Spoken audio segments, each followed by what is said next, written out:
Esto es Artesanía Viva, el lugar de encuentro de mujeres y hombres que participan día a día en la evolución de la artesanía en Colombia. Moda, arquitectura, diseño, música y negocios.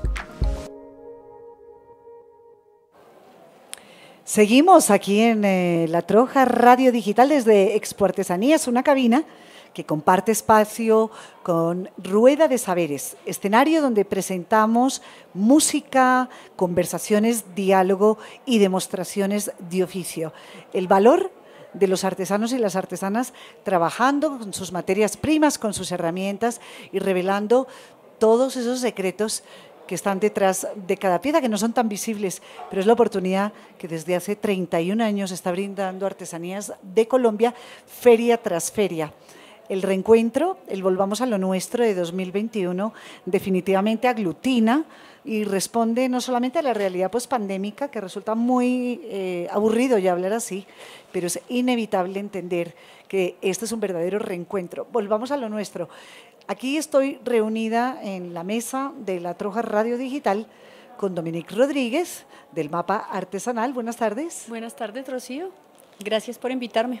Leila Molina, del programa Laboratorios, Innovación y Diseño de Artesanías de Colombia. Buenas tardes. Muy buenas tardes, Rocío. Muchas gracias. Y Felipe Rodríguez, al frente de un enorme pabellón que siempre destaca por el preciosismo de la imagen externa y no solamente por el repertorio de piezas internas. Este año se fajaron, Felipe, con esa fachada maravillosa que no la voy a contar hasta que no vengan a Expo Artesanías, porque esto hay que verlo y no asomarse solamente a Instagram y a redes sociales. Felicitaciones. Muchas gracias, Rocío. Gracias por la invitación. ¿Quién fue el artista? Es equipo in-house. Todo ha sido desarrollo in-house. La fachada, todo el tema gráfico se desarrolló desde el interior del equipo. Es que son 10 años de Diseño Colombia, programa pionero en haber de verdad propuesto este intercambio entre diseñadores contemporáneos y tradición artesanal. Se evidencia en la evolución, en la madurez que está muy clara de aplicación e intercambio de técnicas. Hoy, ¿qué palabra te gustaría más para definir, Felipe, esta relación, ese intercambio, es reconocimiento mutuo? ¿Cómo les gusta referirse a eso? Este año nos estamos refiriendo al tema de la articulación entre la escena del diseño colombiano, el mundo artesanal colombiano, las técnicas, las materias primas, los oficios y cómo todas estas marcas de alguna manera empiezan a encontrar su identidad a través del desarrollo con los artesanos, sin necesidad de mirar más allá de las fronteras del país, sino verlo hacia el interior, desarrollar nuevos productos, vincular a los artesanos en un aliento mucho más largo, productivo, abrir un poco la mente para todos, no solo para los artesanos para desarrollar, sino también para que los diseñadores aprendan de técnicas, de oficios, de materias primas y cómo ellos los pueden vincular a sus cadenas productivas, sus tiendas, sus proyectos, que es lo que buscamos, esa articulación. Esta es la excusa, la colección salvaje de los 10 años de Diseño Colombia es la excusa para que se encuentren este año, pero lo que queremos es un aliento a más largo plazo en donde ellos sigan desarrollando colecciones para sus cápsulas, para las ferias internacionales, para las nacionales, para sus clientes privados, que se generen estos vínculos mucho más largos. El día de la inauguración, el 7 de diciembre, aquí en Corferias, Bogotá, el presidente Duque asistió a esta subida de telón de esta Expo Artesanías y entre varias cosas interesantes, sobre todo una gran propuesta que hizo para convertir o empujar a los artesanos a que tomen el camino de la exportación, que se empiecen a ser considerados en el mercado como pequeños exportadores. Sin embargo, en un momento también mencionó algo que me parece un equívoco, y es, ojalá que los artesanos algún día sean artistas.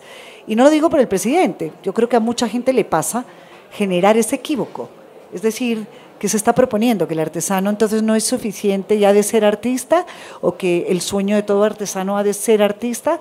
Me gustaría abrir un poco de debate a propósito con ustedes sobre eso, porque a mi juicio personal creo que efectivamente lleva a unos malentendidos. Leila, ¿qué opina, por ejemplo? Bueno, Rocío, fíjate que justamente en este escenario de inauguración de Expo Artesanías también se habla de programas como Arte Vivo, en el que en este modelo de colaboraciones entre creadores, el artesano y el artista están en el mismo nivel de trabajo en creatividad. Entonces, completamente de acuerdo en que no es un tema aspiracional para el artesano ser un artista, ya de entrada lo es un creador nato, es un creador muy productivo. O sea, aquí nosotros, pues nada más en la colección de laboratorios de diseño, Huellas Naturales, tenemos más de 1.700 nuevas creaciones de todos estos artesanos. Hay un acompañamiento de diseño, por supuesto, pues al final lo fundamental de la creación ocurre en el taller del artesano, en las manos del artesano, pero sobre todo en el imaginario, en la cabeza del artesano. Entonces, ya son artistas, siempre lo han sido. Nuestra directa habla mucho de esto, ¿no? El ADN de la creatividad que está en la artesanía con mucha claridad. Entonces, completamente de acuerdo en que no se trata de que alcanzan ese nivel, ya lo tienen. Seguramente podemos hablar más del reconocimiento de ese nivel, ¿no? Esta escuela de los oficios, de las bellas artes versus las artes menores, creo que es un tema completamente revaluado y creo que en un evento ferial como este, en el que vemos toda la cantidad de creaciones que tienen los artesanos colombianos, pues estamos hablando de bellas artes en general. Sí, me voy a remitir a unos conceptos muy clásicos, pero a propósito de eso que considero un equívoco, me parece que merece la pena, y es como Richard Sennett en El artesano, el gran libro que recuerda y señala todos los pormenores del acontecer artesanal, la diferencia que establece recordatoria entre el animal laborens y el homo faber, ¿no? Animal laborens como la propia expresión que da a entender el ser humano asimilable a una bestia de carga, un siervo condenado a la rutina. De hecho, Hannah Arendt, que fue profesora de Richard Sennett, enriquece esta imagen suponiendo a este siervo absorbido en una tarea que deja el mundo por fuera. Ha estado muy bien ejemplificado en la sensación de Oppenheimer de que la bomba atómica era un problema tentador a la obsesión de Eichmann por asegurar la eficiencia de las cámaras de gas. Con tal de lograrlo, ninguna otra cosa importa. Para el animal laborans, el trabajo es un fin en sí mismo. Por el contrario, homo faber es para Hannah Arendt la imagen de hombres y mujeres que hacen otra clase de trabajo que producen una vida en común. Una vez más, Arendt enriquece una idea heredada. La etiqueta latina homo faber no significa otra cosa que hombre en cuanto productor. Y es que aquí viene el punto de todo, es el artesano, ¿no? El que hace el artefacto con sus manos. Y es que aquí viene el punto de todo, el homo faber, el artesano, ¿no? El que hace el artefacto, que fueron pues obviamente muy políticas en su momento, pero no, Dominique, aquí le paso la pelota a Dominique Rodríguez en términos de vocabulario, como periodista, como editora. A veces hay riesgo y uno se encuentra cómo confundir artesano con artista premeditadamente o sin querer. Implica que tengamos que aclarar qué es un artesano y qué es un artista, sin demeritar ni aupar, como decía Leila, uno del otro, ¿no? Sí, pero yo creo que retomaría lo que estaba diciendo Leila. Creo que estamos en un tiempo en donde se están desdibujando esas fronteras.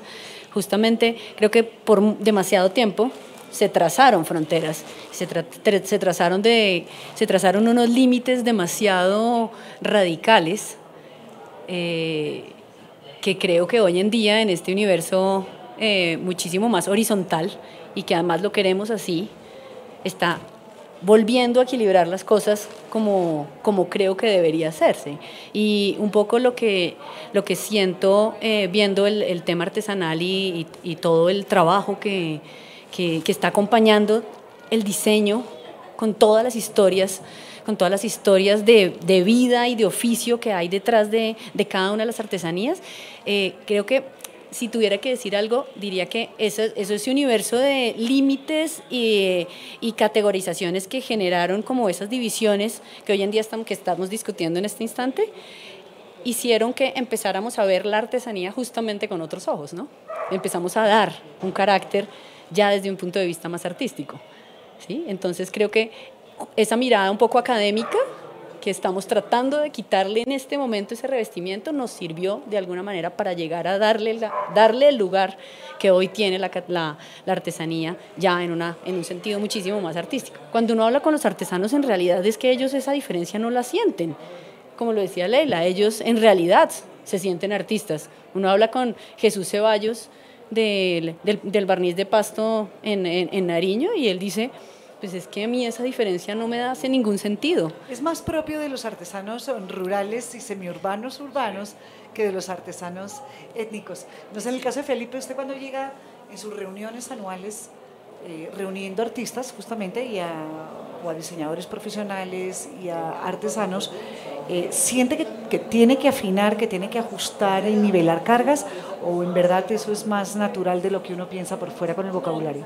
Yo siento que de alguna manera todo este trabajo que se ha hecho con los diseñadores, con los artistas, empieza a desdibujar esa línea del artesano como un ente también sagrado, ¿sí? Hablando un tema de praxis, como de todo lo que se puede hacer con la mano, de lo que puedan hacer, y cómo los diseñadores también empiezan a abrirse a ese mundo que estaba un poco alejado de ellos y empiezan a traerlo hacia ellos, y de alguna manera se empiezan a desarrollar productos y objetos que de alguna manera empiezan a enmarcar lo que los artesanos hacen.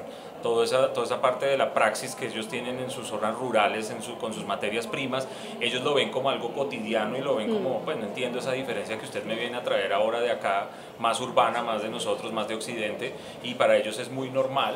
Entonces, claro, verlo aplicado en otros temas, verlos en otros circuitos, les empieza también a generar esos diferentes niveles que para ellos eran indiferentes, y era un gran universo en donde ellos entraban a la par para todo. Y cabe notar que muchos de los productos que para nosotros son productos, para ellos son objetos cotidianos. Sí, funcionales. ¿Sí? De alguna manera esa línea se rompe cuando nosotros pasamos a esa escena, y ese objeto cotidiano de él se nos convierte a nosotros como un producto contemplativo, utilitario, como lo quieran llamar, como la Barca de los Espíritus, el Cuatro Tetas, que se convirtieron en productos famosos mundialmente, pero para el artesano era algo cotidiano, era algo normal. Lo que está pasando con la cestería, por ejemplo, que eso me parece que es un caso digno de resaltar. Por ejemplo, las famosas canastas, digo famosas porque se vuelven reconocidas en ese escenario que describes, Felipe, que sirven para cargar en Amazonas y Orinoquia o Baupés, Guainía, sobre todo yuca, por ejemplo, ¿no? Y hoy en día ves esos mismos canastos llevados a otro volumen, que se han vuelto piezas pues muy adoradas. Por último, quería recordar, me acuerdo puntualmente del testimonio de Alejandra La Platera, que ha participado varias veces en Diseño Colombia, digamos una mujer que viene de otro mundo, devenida en artista, pero que trabajando justamente en el taller de platería prefiere llamarse a sí misma artesana. O sea que el viaje también es de ida y vuelta, ¿no? Sí, claro, y eso ha sido también chévere, el discurso que ha cambiado el diseñador, porque el diseñador también estaba como en su curubito ahí arriba, viendo todo, y que también él se autodenomine artesano cuando él está trabajando, o cuando está trabajando con talleres, y empieza a desdibujar también esa línea de que soy diseñador. El artesano lo deja de ver como una mano de obra, ¿sí? De que le va a ejecutar algo que él quiere, sino entra a ser parte también como de todo ese proceso creativo que se está desarrollando a la par entre el diseñador y el artesano. Pero yo ahí quisiera mencionar, creo que eso que acaba de mencionar Felipe es bien importante, porque seguramente lo que en algún momento ha trazado fronteras, si es que ya se han desdibujado mucho, tiene que ver con que se vea al artesano como, claro, domina la plástica, domina la tridimensionalidad, pero el artesano no es un obrero, es un creador, es un creativo también. Entonces se tiene a veces la concepción de que yo, diseñador, artista, tengo ideas que un artesano convierte en objetos, desconociendo que el artesano ya tiene toda una cultura material previa. Entonces, además, al final el artesano combina esos dos mundos, ¿no? El mundo de las ideas y de la creación en sí misma. Entonces creo que ahí cuando empezamos a mezclar, a desdibujar esas fronteras, cuando los diseñadores dominan la plástica, estudian joyería, dominan la cerámica y empiezan a juntar esos mundos, el de las ideas y el de la creación, el de la plástica, pues hacemos el camino de ida y vuelta, ¿no? O sea, el diseñador, el artista que también empiezan a hacer creaciones con sus manos, y el artesano que al final siempre las ha hecho. Son pocas las comunidades que verdaderamente tienen como esa lógica de hacer siempre lo mismo. La mayoría de las comunidades tienen creación, dominan la creación y las ideas creativas todo el tiempo. De hecho, yo creo que me sumaría a lo que estás diciendo, Leila, y creo que algo que está pasando que es muy interesante es como el dominio del oficio, ¿no? Tanto en el artista como en el artesano. Es decir, para el artesano es su práctica, como lo dice Felipe, ¿no? y no lo tiene quizás tan conceptualizado. El artista, pues claro, pasa por la academia y entonces tiene unas categorías de conocimiento, pero cuando empieza a ver cómo es que se trabaja y cómo pone en práctica su oficio en cualquiera de las técnicas o que vaya a trabajar y demás, porque además ya como que ese es un medio, no es un fin, ¿no? Genera algo muy interesante y es como que empieza, cuando empieza a ver cómo trabaja el artesano, y vemos por ejemplo lo de arte vivo y todos los vínculos que están haciendo los artistas con los artesanos en este momento, se dan cuenta que son pares, ¿no? Y que la manera de trabajar exactamente o sea, tiene un rigor, lo que pasa es que está llamado de manera distinta. Ese escenario se vive también, por ejemplo, en el programa de moda y joyería en Moda Viva, Claro. donde desde hace 7 años en esta convocatoria de diseñadores de moda, creativos de marcas y comunidades artesanas, hay un proceso de maduración en las relaciones. En Vístete de Colombia, que es un nuevo espacio que abrimos aquí en el pabellón 3, primer piso, donde el Ministerio de Comercio está apoyando la presentación de 24 marcas colombianas que tienen ese componente de cierta ejemplaridad a la hora de trabajar con las comunidades artesanas. Y hay un tema ahí que es el vínculo laboral, es decir, no tienen vínculo laboral formal, según un código laboral, no son proveedores, no son empleados, digo los artesanos, pero entonces si el diseñador o el creativo no se pone a pensar cómo nos vamos a llamar, o sea, qué tipo de relación vamos a establecer entre nosotros, porque eso también hay que definirlo. El tema es muy largo, creo que sigue muy vigente este texto del arte y el artesano de Oscar Wilde, la conferencia que dictó en Estados Unidos en 1882. Quería recordar un último párrafo y luego nos vamos a ir con la bellísima música de Chabuco. Dice así Oscar Wilde: el nuestro ha sido el primer movimiento que ha aunado a artesanos y artistas, pues recordad que separando el uno del otro arruinaréis a ambos. A uno le robáis todo motivo espiritual y todo el deleite imaginativo, al otro le aisláis de la verdadera perfección técnica. Seguro que al calor de lo que ustedes estaban comentando, aportando, se podría ampliar, matizar mejor ese párrafo de Wilde, pero las palabras siguen vigentes. Vigente, Chabuco.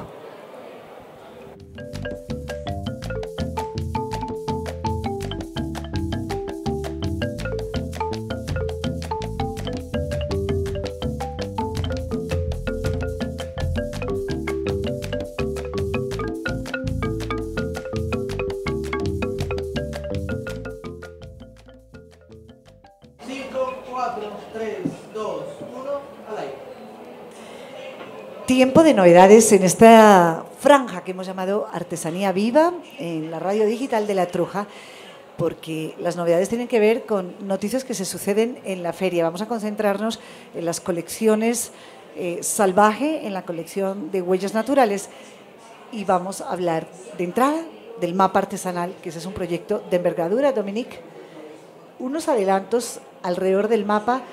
3 características que puede ubicarle rápidamente a la gente si le dice mapa artesanal, ¿qué significa? Mapa artesanal es una invitación a viajar por Colombia, y ahora que estamos entrando en pospandemia es la mejor manera de conocer nuestro país.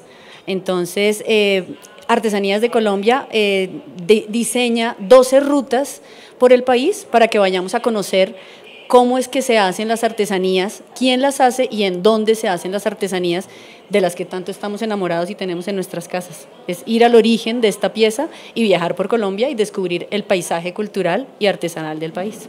El arsenal es abrumador. No sé, Leila y Felipe, si ya tienen la aplicación bajada. Yo la tengo ya aquí en el celular. Ya la tengo. Claro que sí. No es aplicación, ¿verdad, Dominique? No, es una página. Es una página De web. hecho, es una aclaración chévere porque la gente ya no quiere tener una aplicación más en su teléfono, ¿no? Porque pesa y esas cosas. Entonces, eso es una página, www.colombiaartesanal.com.co. Entonces, se meten ahí. Si lo quieren descargar, en todo caso, a través del celular, pueden tener el iconito en el teléfono y eso los lleva a la página. Navegable. ¿Cómo les ha parecido? Amigable, ¿no? Bien, sí, esta mañana precisamente tuve la oportunidad de estar allí en el stand y navegar y conocer un poco de Antioquia, mirar dónde se podía ir Santa Fe de Antioquia, Pasto, que también uno podría organizar con el maestro Granja, si no estoy mal, como una demostración de oficio. Con varios. Para toda la mañana hacer como un workshop con la gente, si uno quiere ir, está bien entretenido.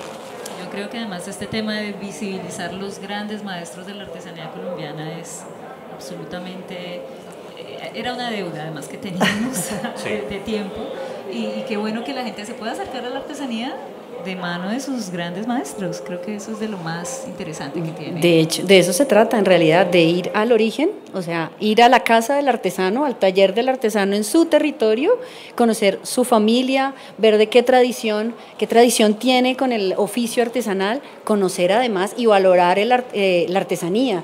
A veces decimos, ay, pero qué cara está esa artesanía, pero cuando empezamos a ver el proceso inmenso que tiene de trabajo detrás, se vuelve una cosa que uno dice, no, pues por supuesto. Y además, cada vez que se está comprando una artesanía, pues al final estamos haciendo que sobrevivan estos oficios, ¿no? Entonces, pues esa es la invitación, en realidad, ir allá, verles las caras, ver sus manos trabajando, ver los tornos girando y todo, los telares, todo. Y utilizar la tecnología para lo que en principio debe ser, una herramienta. De acuerdo. Nos permite la página navegar para, como dice Dominique, llegar. Les vamos a presentar 3 rutas, 3 historias, ancladas a 3 rutas diferentes, que son 9 en total. 12. 12 en total que recorren el territorio, 12 que se van a multiplicar, Dominique. Vamos a hablar ahora sobre eso. La ruta de Santander me encanta. Se detiene en el municipio de Curití con la maestra María Patrocinio Pimiento, que ella, aunque aceptó hace unos años ya utilizar desfibradora, es decir, comprar la fibra ya desfibrada, porque sus manos ya no podían más, el resto del proceso sigue haciendo, no, por supuesto manualmente, pero personalmente, con todo, y que tiene hijo y nieto. María Patrocinio Pimiento. Vivió entre costales por casi 30 años. Era lo que había aprendido a hacer en la casa y lo que había para hacer.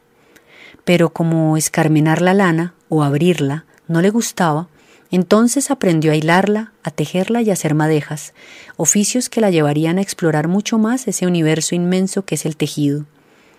Recuerda como un parteaguas de su carrera la llegada, a comienzos de los años de 1980, de una misión colombo-alemana a Aratoca, que a través de un convenio con Artesanías de Colombia llegó a enseñarles nuevas posibilidades de trabajo en fique a los artesanos.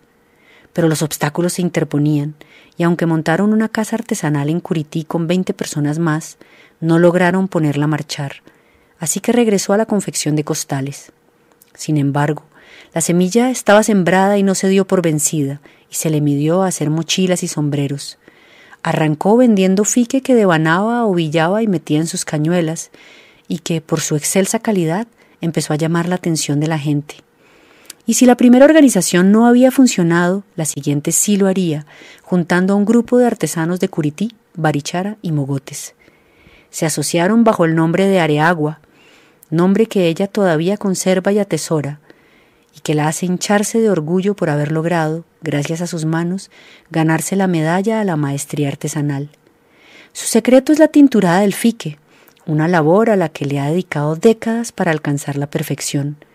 Su sobrino Hugo Fabián, heredero del saber, se ha dedicado en estos últimos años a tratar de consignar el proceso de su tía, pero todavía no logra hacer que ella le ponga medidas exactas a sus fórmulas y siga hablando en chispitas, que ella entiende como las pizcas que se usan a la hora de cocinar. Todo es un poco mágico, pues el sol radiante y alegradito será el que logra los colores más vivos o pasteles, mientras que los días más grises serán para tinturar en grises y negros. Patro, como le dicen todos los que la quieren, aunque humilde para reconocerlo, es la maestra de muchos, la mamá de los pollitos de Curití. Lo sabe, lo celebra y pasa su legado y saber sin sombra de envidia. Solo quiere que todos crezcan como ella misma lo hizo. Bueno, y ahora, después de haber pasado por el Camino de los Guanes, que es la primera ruta que queremos presentarles de Santander, vamos a presentarles la Ruta Bolívar, que se llama Ruta Río Magdalena y que consta de 2 municipios, es San Jacinto y Mompox. Entonces, aquí les presentamos la historia de Olivia Carmona, una de las maestras tejedoras de San Jacinto.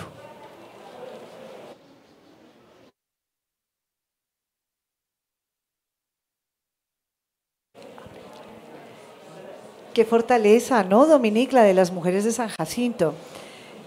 Olivia Carmona, que ustedes la han invitado en Mapa Artesanal, está aquí presente en Exportesanías 2021 en Corferias en Bogotá, pero allá en San Jacinto quedan muchas mujeres artesanas, son prácticamente 99% de las artesanas de San Jacinto son mujeres, aunque el pasado del tejido corresponde pues a la comunidad de los tenúes, donde el tejido sí la estaban elaborando los hombres. Ahí está Celmira Huelvas, por ejemplo.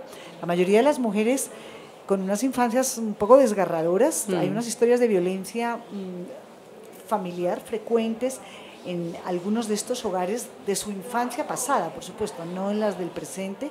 Son mujeres muy conscientes, me permito mencionarlo porque ellas hablan abiertamente de esto, pero también San Jacinto estuvo con todo y que la consideran la cuna de Bolívar, ¿verdad? Y la gran hamaca, y en fin, todas esas cosas hiperbólicas que se dicen, pero fue territorio paramilitar, disputa violentísima, ¿no? Que ha vapuleado mucho el ánimo de unas personas que se nota que están arraigadas a la tierra, que la quieren y que son extraordinarias artesanas. Para todas ellas esta ruta maravillosa, y es Olivia Carmona la que vamos a escuchar. Olivia Carmona. Olivia se remonta a tiempos pasados, mucho más lejanos que los de su abuela Francia Elena, su mamá Cristina del Socorro o su tía Rosalía, que fueron las que le enseñaron el arte de la tejeduría de hamacas. Habla de los indígenas zenúes, que en uno de sus 3 cacicazgos se asentaron en estas tierras de San Jacinto a cultivar el algodón con el que comerciaban y hacían mantas para que la cacica se cubriera. También cuenta cómo por años los colonos, campesinos de la zona, usaron las hamacas como medio de transporte para sacar a los enfermos del monte y de las fincas más remotas. Todo lo que sabe lo había escuchado, al ser la suya una tradición oral que se ha dedicado a mantener el legado y su historia vivos, hasta que el investigador Abel Viana se puso a la tarea de recopilar las costumbres del folclore sanjacintero, así como la tradición de las artesanías. Escrita y recopilada le resulta increíblemente poderosa tanta historia. Olivia ha sido testigo del cambio de los tiempos, cómo es que sus abuelos y padres tejían por el sustento del día, sin tener muy claros ni costos ni ganancias, para ser conscientes de que hoy este oficio es la economía de San Jacinto y que como tal lo deben proteger produciendo las más bellas hamacas, así como dominar su proceso, materia prima y comercialización. Pero sin dudarlo, sabe que una de esas formas de cuidar lo que les da de comer en el pueblo es enseñar, y eso lo hace muy bien. Nosotros nos tenemos que ir vacíos, y todo lo que tenemos lo tenemos que dejar, dice con la seguridad que le da la experiencia. Por eso su taller está lleno de aprendices de los que se hincha de orgullo y con los cuales se deja contagiar por sus impulsos juveniles e innovadores de productos. Mientras teje, va contándoles historias, alegres y otras no tanto, pero que dan cuenta de lo que la vida es. Esos recuerdos de cuando su abuela se iba a cultivar tabaco para luego de la cosecha ponerse a tejer y así tener con qué alimentarlos a todos. O cómo su mamá, apenas iniciando su hogar, tejía cada noche una fajita para comprarle la leche a su hermano mayor. Se hizo a pulso, como tantas artesanas más. Sonríe al recordar cómo, por ser menor de edad, tuvo que conseguirse un padrino para que la dejaran trabajar y pedir trabajo. Y así, con esas ganas de ayudar a su familia, conseguía los hilos con los que tejían para salir adelante. Tanto era lo que tenían para hacer en casa que tuvo que validar el bachillerato años después, para luego estudiar artes populares.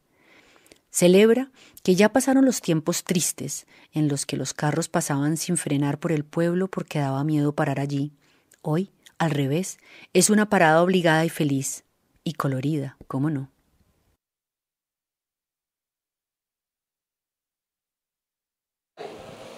Bueno, y para seguir este viaje por la Colombia artesanal, a través del mapa Colombia Artesanal de Artesanías de Colombia, les vamos a presentar la otra de las rutas, que es la ruta Amazonas Ancestral. En esta ruta los invitamos a que vayan a varios municipios, a Leticia, a Los Kilómetros, que es también cerca de Leticia, a Nazaret. Esos kilómetros, sí. Dominique, perdón, sí, aquí los cuéntalo que porque de es pronto súper hemos interesante. Ido al Amazonas, sí. ¿No tienen usted la impresión que uno bajando por el río Amazonas o subiendo, perdónenme, en realidad es como ir por la carrera 30? Estoy diciendo una barbaridad, pero esos kilómetros realmente son como los momentos en la carrera 30 donde uno no se guía por calles, sino como por distancias. De acuerdo. Sí, tal cual. Tal cual funciona así.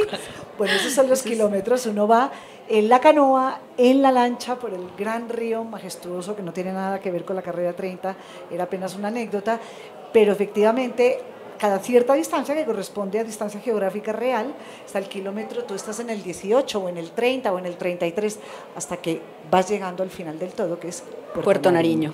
Entonces también tenemos pues los kilómetros y está Nazaret, Macedonia y Puerto Nariño. Y la historia que les vamos a presentar a continuación es de Alba Lucía Cuéllar, maestra de maestras de Puerto Nariño. Alba Lucía Cuéllar es la abuela de Puerto Nariño y por tanto venerada y querida. Es una mujer generosa y entregada a la hora de contar la historia de este pueblo ticuna, descendiente de Nutapa y de sus hijos Joy, Mowacha, Ipi y Aiquía. Le gusta hacerlo y, de hecho, se lo ha impuesto como una manera de preservar su identidad étnica, cantando y danzando cada mito representado en algún símbolo de la naturaleza. Puede dibujar los muchos muñecos que simbolizan sus creencias y que hábilmente realiza en fibra de yanchama, sentada en el piso de su taller, en donde es fácil encontrársela enrollando la chambira con los dedos en su pierna izquierda. Por supuesto, no son solo muñecos, sino que cargan el espíritu de la naturaleza y tienen usos muy específicos, varios de los cuales proteger a los hombres que van de cacería para que el tigre no se los vaya a devorar, o para encontrar el camino si es que llegaran a perderse en la oscuridad de la selva. Muchos de ellos también acompañan a los niños y los protegen. Todo lo que hace con sus manos es un canto a la vida y así les rinde tributo, haciendo niños boa, o haciendo partícipes de sus fiestas a la rana, la libélula, el curupira, la mariposa, el oso hormiguero, el picaflor, el mico, el tapir, la anguila, la guacamaya, la sirena, la grilla, la avispa. Cada uno tiene una figura y una historia que merece la pena ser oída a través de su cálido canto. Aunque Alba Lucía creció a orillas de la quebrada Totumo, muy cerca de Nazaret, se fue muy tempranamente a Puerto Nariño con su abuelo y allí engendró a su familia. Aprendió el arte del tejer de la mano de su madre, quien hacía los canastos con los que recogían la piña, la yuca, el ñame y el plátano de la chagra familiar, y quien le enseñó a hacer los cernidores con los cuales hacer la chicha y el masato. También, muy velozmente, entendió cómo la vida se mece, descansa y procrea en la hamaca tejida con las manos. También que mientras se elabora la fariña, la yuca que los alimenta, se sigue tejiendo y con el tejido siempre está el canto. Vive y trabaja junto a su esposo Leonardo, él del clan Paucara, mientras ella es cascabel, y quien como ella también se ha consagrado al oficio artesanal. La gente de todas las edades la busca para que les enseñe a tejer en yanchama y chambira, y para conocer de su mano cómo es que se extrae la fibra en la chagra, cómo se le quitan las espinas a la mata, se lavan los cogollos, se tuerce y se seca. Ella, sin temerle al tiempo que emplea contando su mundo, lo preserva. Esta ruta parecía pensada, no sé si para Felipe Rodríguez, pero sí para la colección salvaje. Sí, un poco para la colección salvaje. En esencia, porque ahí detrás de esta colección, me atrevo a decir además una complejidad más allá de la plástica, de la creatividad, de la factura artesanal, porque aquí añadieron un ingrediente, Felipe, ambiental interesantísimo. Sí, ha sido una de las colecciones y conceptos y racional de colección más complejos que hemos desarrollado. Trabajamos un poco de la mano con la WWF y con todo este material que han generado, todo el tema de la sensibilización para los animales que están en vía de extinción y cuál es el riesgo, su hábitat, su territorio, y a partir de todo este levantamiento que tienen ellos empezamos a desarrollar el concepto y un poco el racional, y también en este momento como de sensibilidad ambiental y de volver a lo nuestro y como de encontrarse con uno mismo que nos ahorilló un poco este tema de la pandemia. Pues fue un concepto que se abordó también un poco sensible desde el equipo y desde los diseñadores que participaron, y ha sido el concepto que más acogido ha estado dentro de todas las marcas que participaron 51 marcas, 59 talleres artesanales participaron en la colección, y ha sido la colección que al unísono todos han desarrollado de alguna manera. todo lo que hicimos con las comunidades, y las comunidades también les contamos todo este tema, porque hay algunas comunidades en donde los animales son parte de su territorio, no es un tema ajeno para ellos, entonces también fue un tema para generar conciencia a partir de esto, de su hábitat, de que los cazan porque se está acabando la vegetación que comen, porque los animales de la cadena de alimentos que comen se están acabando, entonces todo esto genera un montón de problemas que a la postre lo que hacen es ir acabando y mermando la población de estos animales. Entonces es un llamado también como a esa conciencia, a ese tema salvaje que tenemos nosotros, animales endémicos que tenemos en Colombia, y cómo podemos de alguna manera hacerle un tema alegórico desde el producto, desde una atmósfera que generamos en la colección salvaje, y cómo logramos hacer esa sensibilización contando también el tema artesanal y todo el tema con los artesanos. Me encantaron las cabecitas de animales que menciona, que están en extinción, como percheros, que ha sido como un elemento de diseño que ustedes vienen proponiendo, pero que esta vez además respeta como las vetas de la madera, lo explican en las fichas técnicas. Me encantó el sujetalibros de las colitas de los animales, sí.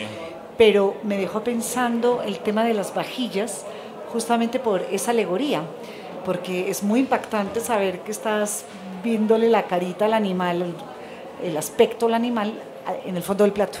No sabes si descubrirlo o taparlo, pensé rápidamente en eso. Sí, en cerámica tuvimos un trabajo bien interesante porque se trabaja el caparazón de la tortuga, los pelos de la danta,